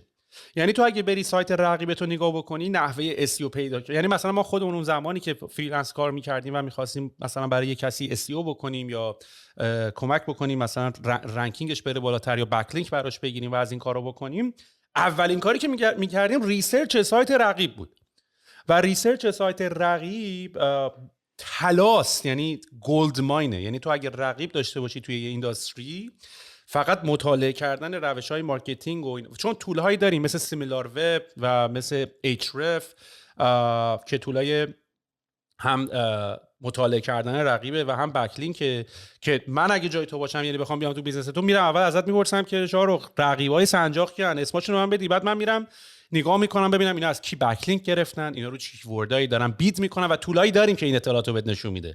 داره میگه سایت رقیبتون میری نگاه میکنی، مثلا فرض کن الان اینجا سنجاق رقیبه، یه چیزی تولی مثل سیمیلار وب که خیلی هم گرونه طولش البته، ولی باز طولای فری و اینا هستن که تا یه حدی که فقط در حد ایده باشه، نخوای خیلی دیپ بری بهت این اینفورمیشن رو بدن، ولی نشون داره میده که آقا سایت رقیبت یا سنجاق که مثلا الان به عنوان رقیبه داره از این سایت و این سایت و این سایت داره بکلینک میگیره. خب و بکلینک گرفتن تو رنکینگت خیلی کمک میکنه، یا حتی استراتژی مارکتینگش یا حتی تبلیغاتی که دارن انجام میدن رو بهت نشون میده و تو روی تمام اینا میتونی بازی کنی. و اتفاقا به نظرم خیلی بعد اصلا کلا بهش میگن پرفورمنس مارکتینگ. پرفورمنس به معنی اینکه فارسی پرفورمنس چی میشه؟ کسی که مثلا فوتبال داره پرفورم میکنه، داره بازی میکنه، چون تو لحظه است، انگار داری مثلا یه ورزشی رو داری انجام میدی، داری هی باید هی تویک کنی، هی مثلا این یکم این ناو اینو ببری بالا، یکم ارزش اینو ببری بالا، یکم ولوم اینو بیاری پایین، تمپرچر اونو ببری بالاتر، بتونی کیوردا رو به هم وصل بکنی. و لانگ استوری شورت، ببین میفهمم اگر آدم این داستان رو ندیده باشه یه بازی غیر اخلاقی به نظر میرسه، ولی اصل بازیه این کامپتیشن کیورد تو SEO. میدونی هایجک کردن بابا اصلا ملت لندینگ پیج هایجک میکنن، لندینگ پیج یا رو هایجک میکنه، یا حالا اینا کار غیر اخلاقی ها، حتی DNS هایجکینگ هم من دیدم میکنن، حتی میتونی از این کارا هم بکنی. ولی روی اسم رقیبت رفتن تا البته تا حدی میشه، یعنی گوگل، ولی یعنی تو نمیتونی بری، تو میتونی رو اسمش کیورد بری که ولی ریزالت، ولی خیلی از اسم رقیب نمیتونی تو ادت یا رو لندینگ پیجت استفاده بکنی، چون گوگل میتونه بده اون وقت شکایت، میتونی بری به گوگل شکایت کنن و گوگل هم اولین شکایت که بگیره که یو ببینه تو اسم رقیبت تو لندینگ پیجت آوردی یا رو تبلیغت آوردی، همونجا تو رو میاره پایین به خاطر دیفیم کردن. ولی ارزون ترین کیورد هم هست، یعنی تو میتونی، چون اون داره اون کار رو تو میکنه، اگه تو فکر میکنی اون کار رو داره نمیکنه. بله درست. خلاصه جواب اشکال ندارد. پرکتیس روالیه و اصلا از یه حدی به بعد از جنبه این که کار اخلاقی یا غیر اخلاقی میرسه به اینکه اصلا کی بلده بهتر این بازی رو انجام بده. نیت یه کلکلی هم میشه، بعد اصلا سختت میشه رو کیورد خودت بیای بالا. یعنی حتی مثلا بزنی سنجاق، یا شاید تو سنجاق نهت بالا اصلا دیگه، یعنی شاید سختت بشه تو بیای خودت بیای بالا. ولی شارق یه نکته دیگه هم که بهت بگم، همین بازی SEO اصلا بذات بگم چی شد، چه اتفاقی برای امثال ما افتاد. ما با همین بازی‌ها شروع کردیم، با علاقمون به این سرچ‌ها و اینا. چیزی که باعث شد این بود که اولا رفتیم همه اینداستری‌ها رو دیدیم، یعنی به واسطه این که من دارم رقیب رو مطالعه کنم، میگم من رفتم مثلا رنده کردم مثلا دنیای فروش طلا و نمیدونم آنلاین اینا چطوریه، حتی این که تو بگو در و پنجره، تو بگو نمیدونم خرید ماشین، خرید خونه، برات اینا رو همه رو بخوام به عنوان پروژه فریلنسی ساختیم و فقط هم بحث تکش نبوده، رفتی نگاه کردی خرید مشتری، بیهیویر مشتری در چه ساعتی، در چه زمانی، سیزنال بودن، تو چه فصلای این خرید انجام میشه، تو چه زمانها و ایونت های خرید میشه این قضیه. و این بازیه باعث شد که ما، یعنی اتفاقا به واسطه همین SEO و ریسرچ و اینا باعث شد که بریم اصلا به یه سمت دیگه. یعنی به بهانه SEO شروع شد بازی، ولی یهو انقدر ریسرچ کردی، مارکت رو یاد گرفتی، یهو مثلا قول طلا میای بیرون. زیباییش به نظر من تو دنیای استارتاپ اینه. ببین یه تاچ ریزی هم میخوام به این فعالیت‌های اخیرت در رابطه با یوتیوب و اینا بکنم که اونور چه جذابیت توش دیدی، برنامه اونور چیه، مثلا که گفتی با بچت داری این کارو میکنی. خب بزرگترین چنل‌های یوتیوب مال بچه‌هاست، یعنی $1,000,000 در میارن که حتی نمیدونم به پدر مادر باید پول رو پرداخت کنن از تو این گوگل ادز یا از جای دیگه. خیلی سختگیرانه شد برای کودکان و اینا، نمیدونم میدونی یا نه، تقریبا تخته شد بیزنسشون تا یه حد زیادی. یوتیوب کیدز اصلا تبلیغ نداره اونقدر، خیلی کم داره و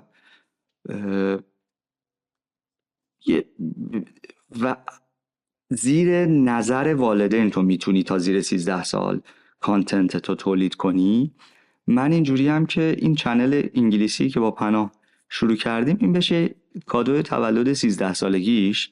اگر امروز خیلی علاقه داره به ویدیو گرفتن، به اینجور چیزا خیلی علاقه داره، نمیدونم 13 سالش هم بشه علاقه داره یا نه، ولی حداقل اون موقع میگیم آقا این پیج خدمت شما با حالا 20,000 تا 30,000 تا هر چقدر سابسکرایبر که تا اون موقع جمع شده، اگه دوست داشتی ادامهش بده دیگه با خودت. ولی اون طرف توی چنل خودمون که استخری فامیلیه، اونجا ببین خب این جلوی دوربین بودنه یه دلم تنگ شده هم یه ذره واسش، همین که واقعا دیگه حال و حوصله نقش بازی کردن ندارم. الان دیگه میخوام خودم باشم دیگه، نقش خودم رو بازی کنم.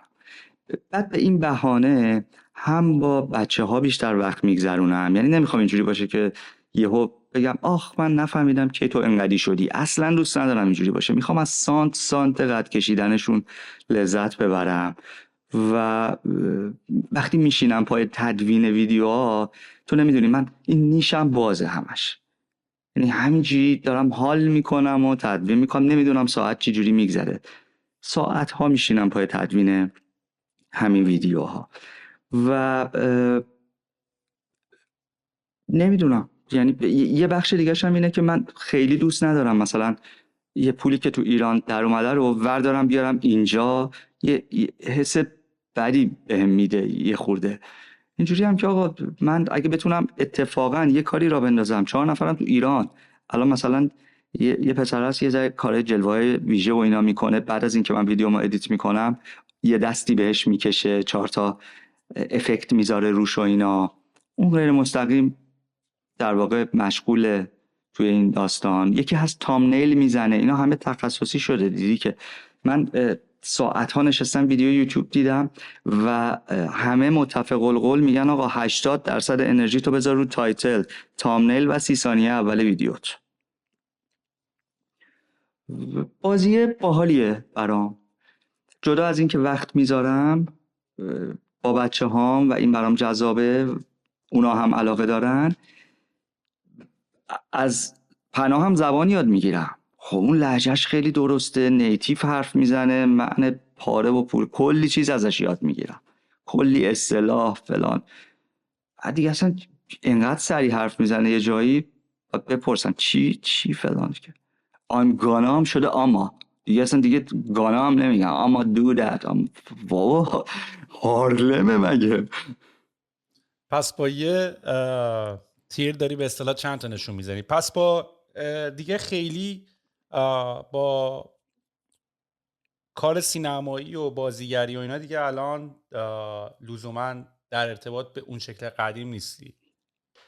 ببین سهیل، یه عشق قدیمیه که یه کرم قدیمیه، شاید اینجوری بهتر باشه، که تمرگیده ولی نمرده هنوز. نمیدونم واقعا کی میتونه وسوسم کنه، ولی این 5-6 سال اخیر همه رو رد کردم. ضمن اینکه دوری هم خیلی سخته برام، یعنی اصلا حال و حوصله دوری کشیدن و اینا ندارم. همین الان که باید بیام ایران، چون ما خیلی دوری کشیدیم از وقتی که من با خانومم آشنا شدیم و ازدواج کردیم و اینا، خیلی دوری کشیدیم که اون بلژیک بود، من ایران بودم و دیگه بستمه. ولی رابطت با سینما چطوره؟ ببین خیلی چیزا الان منتظر اوپنهایمر بودم. اوپنهایمر رو دیدی؟ منم دیشب دیدم. ببین ندیدم هنوز. نه من یه خورده سخته برام دیگه، باید بچه‌ها رو مثلا بذاریم این کلاس‌های تابستونیشون، بعد بریم. برای اوپنهایمر که اصلا پایه ندارم، تنهایی میخوام برم، ولی خب میشن ایمپاسیبل جدیدم میخوام برم ببینم. باربی هم دوست دارم ببینم. تو این داستان چیزو اعتصاب بازیگرا رو شنیدی؟ نه. نمیدونی الان تو برای هالیوود برای نویسنده ها رو داریم و بازیگرا. نویسنده ها رو میدونم بعد از چت جی پی تی خیلی داستان شد و بازیگرا هم خب میتونن. آره چرا نمیتونن؟ اون 1% سوپر استار رو بذار کنار که درآمدشون میلیون دلاریه و نجومی. سیاهی لشکره میومده سر صحنه، صورتشو AI اسکن میکردن و برای 10-20 روز بعدی از اون استفاده میکردن و دیگه اونو آفیش نمیکردن. صدای همه در اومده الان. تقریبا خیلی از فیلم و سریال ها خوابیده. اونایی که انگلیسی بودن بازیگراشون، چون اونا صنفشون جداه، اونا یه ذره در حال فیلم برداری، بقیه همه خوابیدن. ببین در صورت به هر حال این داستانی که تو داری میگی الان حتی تو میتونی خب مثلا فقط فیلم‌های مثل فیلم‌های آواتار و اینا به هر حال آدم اینا رو بازی کرده بوده و خب حالا با موشن کپچر و اینا و تمام این نودایی که رو صورت میذاشتن، تمام این مایکرو موومنت های صورت و تمام این حرکت های ریز صورت رو فیلم برداری میکردن و بعدش تو میتونستی اینا رو تصویراشو جابجا بکنی. حالا که همه این دیتا ها جمع شده تو دیگه نیازی نداری. حتی فیفا 98 و بازی پلی استیشن و اینا، اون میبینی رو پای میزنه شوت میزنه، اونا رو اسکن کردن که یارو داره واقعا شوت داره میزنه، رفتن اسکنش کردن، موشن کپچر کردن. آره موشن کپچر کردن، دارن واقعا درستش میکنن و خب الان واقعا این دیتا هست. ببین یه پیجی هست تو تیک تاک به اسم آنریل کیانو، دیدی؟ آره خود کیانو ریوزه که ولی خودش نیست. عین خودشه ولی خودشه. من خودم باورم نمیشه خودش نیست. چند میلیون فالو؟ 8 میلیون بیشتر داره. خب اینا همه زنگ خطره دیگه. تو اینستاگرام کلی مدل هست که شاید فقط با مید جورنی و اکسن ولی مثلا واقعی نیستن. فیلم هایی خواهد اومد که بازی اصلا آدم های دیجیتالی خواهد به وجود اومد که واقعی نیستن و خیلی هم دور از ذهن نیست که یواش یواش، حالا اولش احتمالاً دیجیتال بودنش برای ما داستانه ولی یواش یواش که به کانشسنس، حالا کانشسنس تعریفش خیلی زیاد مشخص نیست ولی حالا به یه اینتلیجنسی برسن و دیگه شاید خیلی هم واقعا مهم نباشه که این آدم واقعی نیست. ببین حالا تام کروز از جانب تمام این بازیگران و هنروران و اینا رفته با این کمپانی‌های بزرگ صحبت کرده. یکی از چیزایی هم که حالا صدای همه رو در آورده اینه که آقای مثلا نتفلیکس، شما مدیرش مثلا بیلیون دلار حقوق عجیب برای خودشون رد کرده بودن و سودای کلون کرده بودن و خب این اتفاق افتاده. الان صورت‌ها رو دارن کپچر میکنن، اسکن میکنن، دارن با هوش مصنوعی بازیگری یاد میدن. از سالها پیش تمام بازی‌های خوبو دارن چیز میکنن، دارن به هوش مصنوعی بازیگری یاد میدن. این اتفاقایی که افتاد، حالا تام کروز رفته اونا هم باج نمیدن، میگن ما انقدر پولش میدیم که شما پول اجاره خونه‌تون هم نداشته باشید. خیلی سفت دارن میان اون کمپانیام، یعنی اصلا یه جنگ عجیبیه، خیلی نگران کننده است. یه مقطع بی سریالی خواهیم داشت دیگه توی پاییز و زمستون فکر کنم پیش رو. کلا خب الان هم مثلا صدای دریکو رو آهنگ درست کردن قشنگ عینه که همونه دیگه. یا دیوید گرا مثلا با صدای کی بود خداوند اومده بود، یا با صدای امینم مثلا اونم اومده بود یه با صدای امینم اومده بود یه آهنگ درست کرده بود که اجازه هم میرن میگیرن ولی خب مثلا یا تیلر سویفت گفته بود که مثلا من چیز میکنم، تیلر سویفت گفته بود من مثلا اوکی ام اگه صدای من استفاده بکنی. یعنی بعضی از خواننده ها اومدن گفتن نه صدای من اجازه نداری استفاده کنی، بعضی اومدن داستان خواهیم داشت دیگه. حالا این به این راحتی ها نیست. آخه خیلی جالبه میگن استفاده حق داری بکنی ولی کپی رایتش مال من. یعنی آره یوتیوب هم همین پاتکو میزنه. یوتیوب هم من تو چند تا از اپیزودام مثلا ریفرنس کرده بودم یا اسکرین شیر کرده بودم، مانتایزیشن رو منم خب نمیخواستم اون دیلیت بکنم چون کلا روی اون قسمت داشتیم صحبت میکردیم. مانتایز پولشو میده به اون، یا من دارم ویو میگیرم بله میدی به اون. بله. و این کارا رو دارن انجام میدن. دنیای خیلی عجیب و ترسناکی خواهد بود، ولی از همون ورش هم به نظر من شاید پاور تو به ما اومده. این قبلا تو نیاز به قول خودت تو شاید مثلا برای اینکه یه فیلم می‌خواستی بسازی نیاز داشتی به اینکه با نویسنده و کارگردان و بازیگر و فیلمبردار و صدا بردار و همه اینا بیان تا تو بتونی یه پروژه‌ای رو انجام بدی. الان میتونی واقعا وان من شد یه داستانی رو داشته باشی با همون کیفیت ببری بالاتر. یعنی با اینکه علمشو داری میتونی یه مقداری از نویسندگیشو انجام بدی، یه مقداری از کارگردانیشو انجام بدی و میشه یه سری حتی در آینده نه چندان دور که رو موبایلت میتونی فیلم بسازی، میتونی توضیح بدی. ببین کلا یه داستانی که در آینده اتفاق خواهد افتاد، وظیفه ما انسان‌ها فقط حتی تو مدیریت هم همینه. یعنی کلا هدف ما انسان‌ها اینه که بریم به سمت جاجمنت و داوری. آقا بین این سکانس و این سکانس این سکانس، بین این صدا و این صدا این صدا. یعنی وظیفه ما فعلا تو قسمت کریتیویتی، یعنی آخه این کارا رو هم باز میتونی بدی ای آی بکنه، ولی به عنوان یک انسان حتی توی به عنوان یه سی ای او شرکت، به عنوان یه پروداکت منیجر شرکت، ما الان داریم پی میشیم برای جاجمنت هامون. آقا چون تو که الان دیگه خودت اون آدمی نیستی که ایندیویدوال کانتریبیوتور یا آی سی نیستی که بری دونه خودت اون کارا رو بکنی. ولی مثلا منم حتی الان تو پادکستم که الان یه نفر دیگه کمکم میکنه ادیت کردن پادکست و اینا، وظیفه من اینه که اون داره ویدیوهای این شورت های اینستاگرام رو برای من درست میکنه، قسمت های کوتاه رو برای من درست میکنه، ولی وظیفه من الان در حال حاضر جاجمنته. این استوری نه، این ریل نه، این شورت نه و این آهنگ نه، این سکانس نه، این جای این. یعنی ما داریم از این هوش مصنوعی و تکنولوژی کلی استفاده میکنیم برای گرفتن ایده و آپشن های خیلی زیاد، یا یک یا دو سه چهار پنج تا، و وظیفه ما اون جاجمنت کال است، اون داوریه بین این و این. و ما انسان ها از اول هم دوست داشتیم به این سمت بریم، وگرنه ما که خیلی دوست، یعنی مثلا ما که نمیخواستیم بشین، تو میخواستی طلاتو بفروشی و میخواستی طرح طلاتو به قول خودت بدی و ایده دیگه، ولی وقتت رفت بابت SEO و سایت ساختن و دکور و در صورتی که جواب آخر قضیه اون این یا این است که نمیرسیم بهش، یا وقتی که بهش میرسیم دیگه خسته شدیم ازش، چون دیگه تمام انرژی رفته بابت جایی که نباید میرفت. و این زیبایی قضیه است. یعنی به نظر من اگر بیای بگی مثلا همچنان فیلم ساختن، فیلم برداری دیگه از بین رفته و اینا، ولی من باز فکر میکنم که تو باز باید به این میدجورنی و این طولای AI باز باید توضیح کامل بدی. آقا مثلا به من یه تصویری بده که انگار روی یه فیلم 70 میلیمتری ریکورد شده، بهش امبینت بارونی بده. یعنی باز باید، یعنی فقط توان ما الان قدرتمون برای صحبت با کامپیوتر رفته بالا. قبلا ما داشتی برنامه‌نویسی یاد می‌گرفتی تو با این کامپیوتر حرف بزنی، الان میتونی باش مثل انسان حرف بزنی. و اینجا کریتیویتی به نظر من خیلی میتونه نقش مهمی داشته باشه. یعنی من واقعا خیلی ناراحت نیستم، احساس میکنم اتفاقا یه کریتیو پارتنر خیلی خوب به زندگیم اضافه شده. من خیلی دوست دارم ببینم که میتونن شوخ طبعی رو بهش یاد بدن و چقدر میتونن موفق باشن. یعنی اون خلاقیت طنز تو لحظه رو، یعنی واقعا دیگه اگه اینا هم حل بشه، یوتیوب هم باید جمع کنیم بریم دیگه. وش دارم میشه، شاید هم راستشو بخوای یه جورایی هم کردن تا الان، خیلی یواش یواش دیگه دارن ریلیسش میکنن. و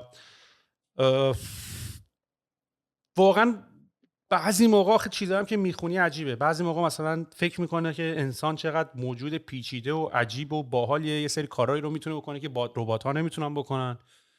بعد شروع میکنی یه سری کارا رو کردن، یا میبینی که همچین هم کار عجیب غریبی انسان داره نمیکنه.